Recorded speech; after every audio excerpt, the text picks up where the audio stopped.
Who knew Miles Morales becoming the Herald of Anansi, the African god, was going to make this story so much more interesting? Oh, that's right, I did.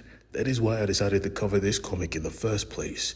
Get comfortable, get excited, because we are about to see the gods go to war. Introducing Agent Gal, friend, supporter, worshipper of Ares. Some could call her his herald as well. Now, if you don't know already, she has been supercharged by the god of war, and now she seeks to have the head of Miles on a stick. With Anansi on his shoulder, they start making a plan of how to act, because they know at this point, Shorty is super dangerous, especially with that glowing ass sword she has in her hand. Before they could react, she starts charging up an attack, and every single spider person in this room's alarm just starts to go off. Get out of the way. They do, of course. And the blast, well, the blast was insane. He almost took the building down. Instantly, Deadpool said, yeah, I want that blade for myself, and he chose to attack, knowing full well that that blade in her hand just destroyed a whole wall. Miles on reflex just saved his pathetic life, and honestly, he would have died from that slash, because again, it caused devastation. He stood there like, oh my,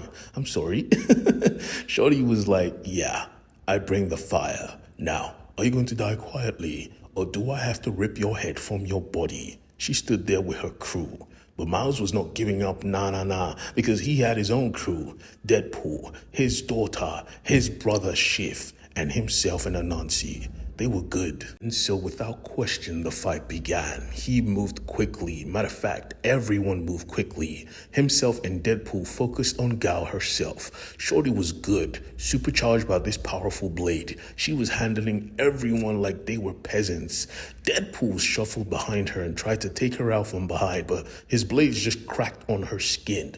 She looked at him like he was a child, pathetic, snapping his neck with one perfectly placed elbow. Miles must have realized there was no point holding back and supercharged the lightning fist, and he perfectly placed that on her jaw. He rocked her shit, and Deadpool, thinking quickly, gave her the lariat of doom. She was down, and her crew, well, they were not doing much better. The demon child, Deadpool's daughter, was handling business, and Midas, well, she thought she could handle her. Nah, Shift protects his own. He beats her brakes off. But Shorty still thought she had the skill. She tried to break his hand, but he had multiple hands, bruh. He was a shapeshifter, for Christ's sake. He took her skull and he planted it into the ground. He looked like Venom, real talk. Deadpool's kid thought the same. She thought he looked cool as shit. But Gal didn't like the fact that her agents were now incapacitated. She was about to end this with one strike,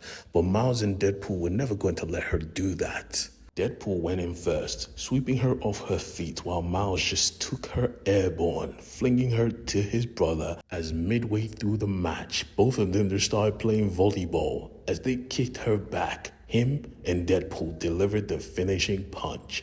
It was epic.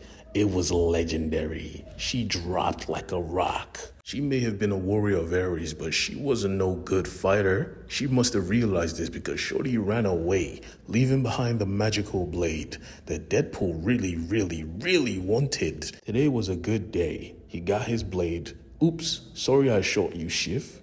Now, Shift wasn't cool like that. He made sure to shatter Deadpool's wrist. But I mean, all is fair. Before they could go though, Miles took back all his nanites from the phone, allowing their teleportation device to work just to get them through. Now, everything was back to normal. Or was it? Now, Shift, he didn't like being Miles. I mean, it was fun, but Shift wanted an identity of himself. So he took the name of Miles' grandfather just so he could move around and be a person for real. And Miles was happy for him. But in the shadows, something was cooking. We find out quickly where Agent Gal teleported to. She was in the presence of Ares, the god of war, and she was disappointed. She was sad because she thought the power he gave her wasn't sufficient, but she was just pathetic. We find out real quick that him and Anansi had a real beef, but they weren't the only two gods in this problem. You see, Thor, yeah, that Thor, he made an appearance. He was apparently the blood brother of Anansi, and he knows Anansi is so much like Loki because both of them are troublemakers. He came here to warn him, tread lightly, don't mess up this world, and he just dipped. And from the shadows, we see another god, Hercules. Yeah, it's about to be insane. Miles himself, absolutely oblivious to everything happening behind the scenes, was seeing his therapist. He thought shit was sweet. Unknown to him, a demigod who wants him dead was about to break out of prison. Now, homeboy was suffering. He was used to being a god. Now he's forced to eat slop. Midway through his punishment, though, Ares comes forth because he had a proposal. Join me, descendant of Olympus, and you will be exaltated. You would only need to bring down the individual that put you here, the Herald of Anansi. He heard that and he got scared because he knows there's a treaty stopping the Olympian gods from fighting the African gods. But this offended Ares. Boy, you are a descendant of a descendant. Do not forget your place. Shut the fuck up. Do as you're told, and here. He gave him his sack of winds. Apparently that was all he needed to break out of prison, and yeah, he was out of there, coming straight for Spider-Man. Now, Spider-Man's life was not the best right now because Shift has been living it, so most of his friends did not really fuck with him. But as he was in class, Anansi appeared like, boy, you need to lock in because shit is about to pop off.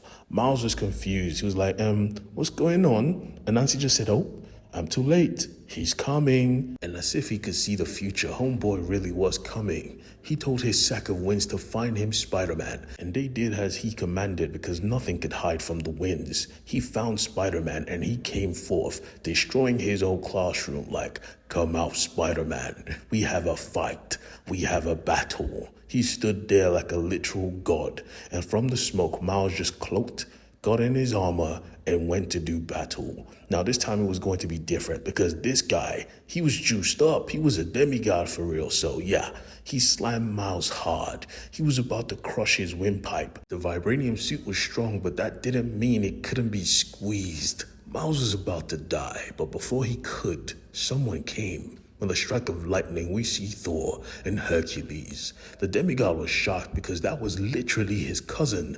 He said, do not interfere. This is my challenge, my quest. After I'm done with this, I will become a real Olympian. He unleashed the winds from his pack, but yeah, at Thor, boy, I command the storm. What is wind in a storm? He struck him with lightning. Hercules picked him up like a sack of shit and just started slamming homeboy up and down. It was over quickly. And just to ensure he doesn't get up, the hammer was placed on his back. It was done.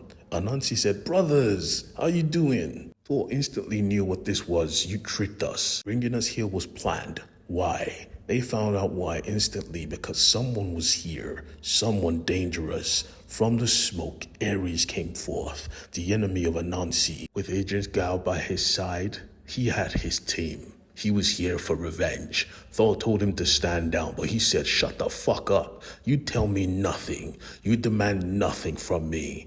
I am here to challenge Anansi, the great weaver, to Aegon. Anansi instantly just accepted, and Miles was confused. What did you just agree to? And Anansi smiled. Well, it's a contest, a tournament of the gods. Yeah, we are about to see some real powerful battles ahead. Stay excited. Get your blood pumping. Come back for more. Hit the subscribe button. Peace.